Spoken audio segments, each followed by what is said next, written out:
भगवान गौतम बुद्ध एक ही प्रश्न का उत्तर हर बार अलग तरीके से देते थे।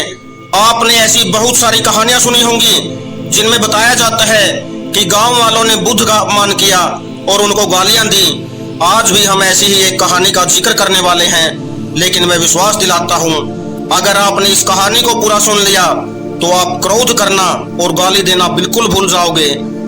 गौतम बुद्ध एक गांव से गुजर रहे थे। गांव के कुछ लोगों ने बुद्ध को देखकर उन्हें गालियां देना शुरू कर दी। वो लोग बुद्ध को जितना अपमानित कर सकते थे उन्होंने किया। जब वो लोग गालियां देकर शांत हो गए तो बुद्ध ने अपने दोनों हाथ जोड़कर उन लोगों से पूछा, मुझे दूसरे गांव में पहुंचना है। यदि तुम्हारी बातचीत समाप्त हो गई हो तो मुझे जाने की आज्ञा दो। वो लोग बुद्ध से पूछते हैं, कैसी बातचीत? हमने बातचीत नहीं की, हमने आपको गालियां दी है। हमें इसका जवाब चाहिए। जो गालियां देता है वह जवाब की उम्मीद अवश्य करता है। बुद्ध मुस्कुराते हुए बोले, जानकर कोई भी व्यक्ति कभी भी गालियों का उत्तर नहीं दे सकते। गालियों का उत्तर तो अनजाने में ही दिया जा सकता है, और अगर वास्तव में देखा जाए तो उस उत्तर को कोई देता नहीं है, वह अपने भीतर से अपने आप आता है। यानी कि उस उत्तर को देते वक्त व्यक्ति होश में नहीं होता बल्कि बेहोशी में उत्तर देता है। सामने से गाली आई, उसको धक्का लगा और गाली निकल गई। जो आदमी किसी दूसरे के गाली देने से बिना कुछ समझे बदले में गाली दे रहा है वह सोया हुआ है। गांव वाले पूछते हैं, हम कुछ समझे नहीं, क्या गालियां सुनकर आपके भीतर क्रोध पैदा नहीं होता?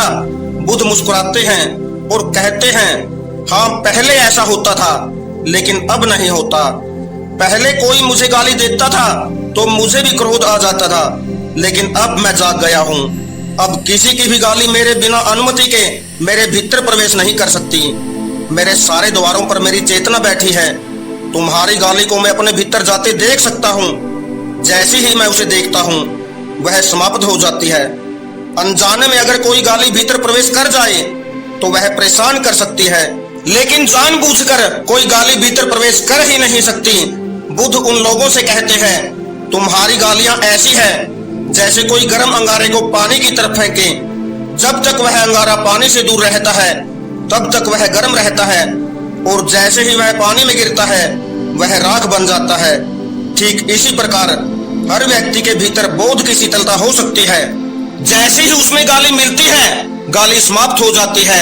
जब तुमने मुझे गाली दी वो मेरे बोध की शीतलता में मिलकर समाप्त हो गई। अब तुम ही बताओ, मैं तुम्हें किसका उत्तर दूं? मुझे तुम पर गुस्सा नहीं बल्कि दया आती है। बुद्ध कहते हैं, अब तुम मेरे एक प्रश्न का उत्तर दो।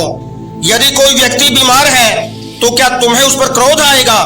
गांव वाले कहते हैं, नहीं, हमें उस पर क्रोध नहीं आएगा बल्कि दया आएगी। बुद्ध कहते हैं, गालियां व्यक्ति क्रोध में देता है और क्रोध एक बीमारी है। असंख्य लोग इस बीमारी से ग्रस्त हैं और मेरा उद्देश्य है मैं उन्हें इस बीमारी से मुक्त करूं। अब तुम ही बताओ, तुम्हारी गालियों पर मुझे क्रोध आएगा या दया? जो व्यक्ति सोया हुआ है उसे गालियों पर क्रोध आता है, और जो जाग गया है उसे दया आती है। दोस्तों, कहानी आपको कैसी लगी अपनी प्रतिक्रिया जरूर बताना, और अगर वीडियो पसंद आई है तो वीडियो को लाइक और चैनल को सब्सक्राइब करना। जय हिंद, जय भारत, वंदे मातरम।